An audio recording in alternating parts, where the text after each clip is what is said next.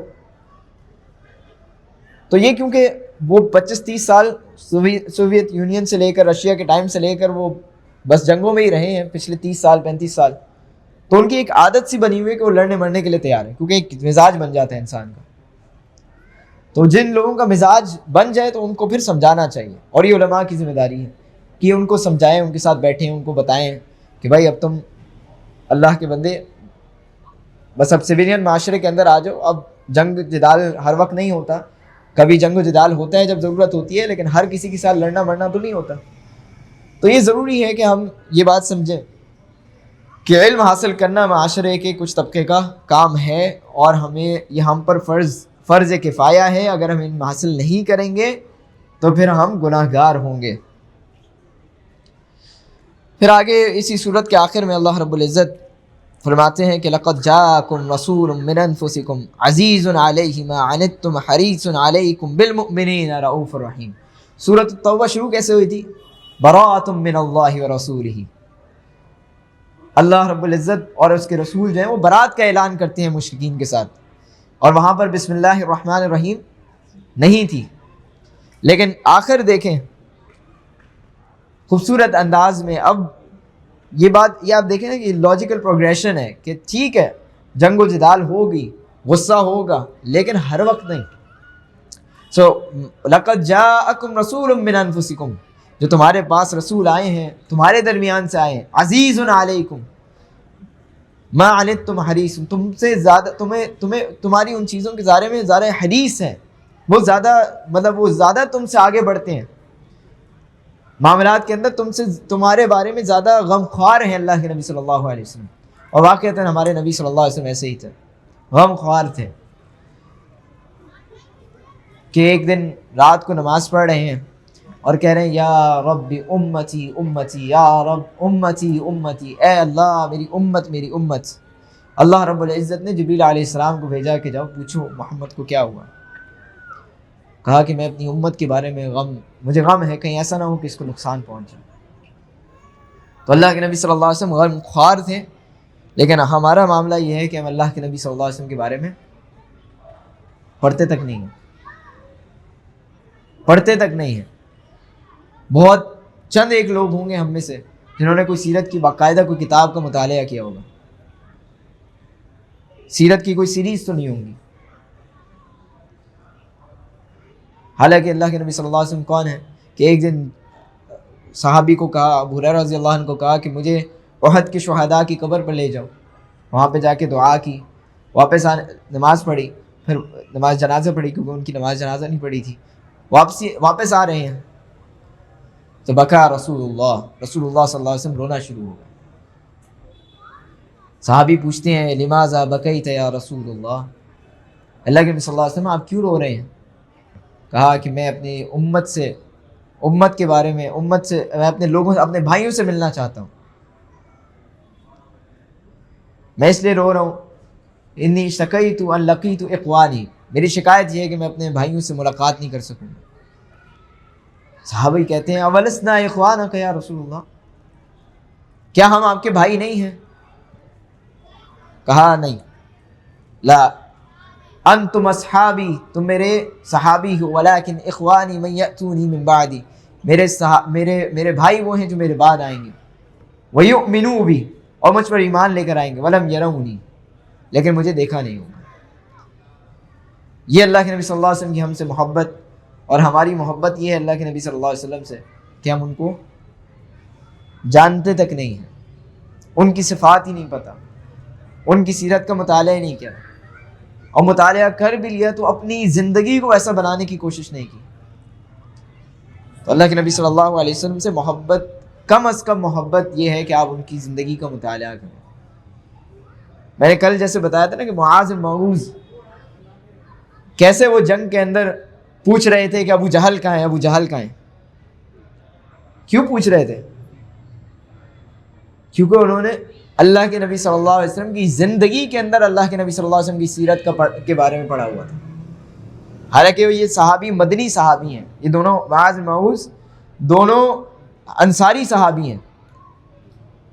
انصاری صحابی ہونے کے باوجود مکی سیرت پڑھ لی ہے کہ ابو جہل اللہ کے نبی صلی اللہ علیہ وسلم کا دشمن ہے۔ تابعی کہتے ہیں، غالباً صاحب بن وقاص کے بیٹے ہیں، وہ کہتے ہیں کہ ہمارے بڑے جو ہیں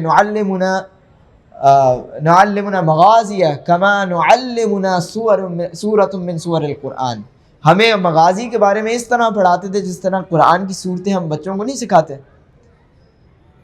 چھوٹی چھوٹی صورتیں سکھاتے ہیں بچوں کو، اس طریقے سے ہمیں سیرت کا مطالعہ کرایا جاتا تھا، سیرت پڑھائی جاتی تھی۔ تو ہم سیرت سے اپنی زندگی کو اپنائیں، زندگی میں لے کر آئیں انشاءاللہ۔ آخری بات انشاءاللہ اس پہ ختم کرتے ہیں۔ وَإِذَا مَسَّ الْإِنسَانَ، اللہ رب العزت سورہ یونس کی شروع ہوتی ہے، اللہ کے نبی صلی اللہ علیہ وسلم کہتے ہیں شیبتنی ہود و اخواتها، مجھے ہود اور اس کی سورہ ہود اور اس کی بہنوں نے بوڑھا کر دیا۔ اس کے اندر جو میسج ہے، اس کے اندر جو آیات ہیں، وہ بڑی دل کو غم میں لے جانے والی ہے، دل کو رلا دینے والی آیات ہیں۔ تو اللہ کے نبی صلی اللہ علیہ وسلم بڑھاپے میں چلے گئے کیونکہ قوموں کے اوپر عذاب آئے، مختلف قوموں کے عذاب کے بارے میں تذکرہ آئے گا کہ اس قوم کو ہم نے یہ دیا پھر ان پہ عذاب ڈال دیا، اس قوم نے یہ اللہ کی نافرمانی کی اور پھر عذاب آ گئے، اور طرح طرح کے عذاب مینشن ہے۔ تو اللہ کے نبی صلی اللہ علیہ وسلم اس بارے میں جب وہ ان کے بارے میں پڑھتے تھے تو شیبتنی، بڑھاپا آ گیا اللہ کے نبی صلی اللہ علیہ وسلم کو پڑھ کہ یہ کیا باتیں۔ اسی لیے تو اللہ کے نبی صلی اللہ علیہ وسلم رو رہے ہیں نا کہ یا ربی امتی امتی، میں اپنے امت کے بارے میں ڈر لگتا ہے مجھے، کہیں ایسا نہ ہو کہ پچھلی امتوں کی طرح اس کو بھی ضائع کر دیا جائے۔ تو سورہ یونس میں اللہ رب العزت فرماتے ہیں کہ وَإِذَا مَسَّ الْإِنسَانَ الضُّرُّ دَعَانَا لِجَنبِهِ أَوْ قَاعِدًا أَوْ قَائِمًا، کہ جب انسان کو کوئی تکلیف پہنچاتے ہیں تو وہ پکارتا ہے، ہمیں دعا کرنا شروع کر دیتا ہے، لِجَنبِهِ، لیٹے ہوئے، أو قَائِدًا، بیٹھے ہوئے، اب کھڑے ہوئے۔ یہ ہمارا حال، اب اگر اس معاملے کو دیکھ لیں تو کسی ہاسپٹل چلے جائیں، ہاسپٹل میں جا کے دیکھیں تو انسان کی کیفیت ایسی ہی ہوتی ہے، وہ آرام بھی کر رہا ہوگا تو اس کی زبان سے جو ہے وہ دعائیں نکل رہی ہوتی ہیں، کسی سے فون پہ بات کر رہا ہے، یار دعا کرنا، میری بہن بیمار ہے، میرا بھائی بیمار ہے، میری والدہ بیمار ہے، ان کے لیے دعا کرنا، اللہ تعالیٰ ان کو شفا دے۔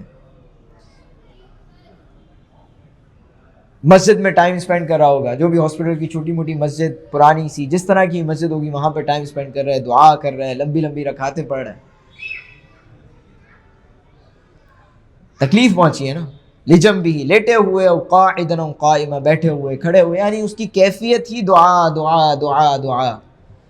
فلما کشفنا، لیکن جب ہم اس کو تکلیف سے نجات دے دیتے ہیں، مر کأن لم يدعنا الى ضر مسا، وہ ایسے گزرتا ہے جیسے ہم نے اس کو کوئی تکلیف دی ہی نہیں تھی، جیسے اس پہ کوئی تکلیف آئی نہیں تھی۔ اس کا یعنی وہ اللہ سے مایوس، اللہ سے دور ہو جاتا ہے، اللہ سے ایک منہ پھیر لیتا ہے، اللہ سے ناراض لوگ ہو جاتے ہیں اگر اللہ ان کو اس تکلیف سے نجات نہیں دیتا۔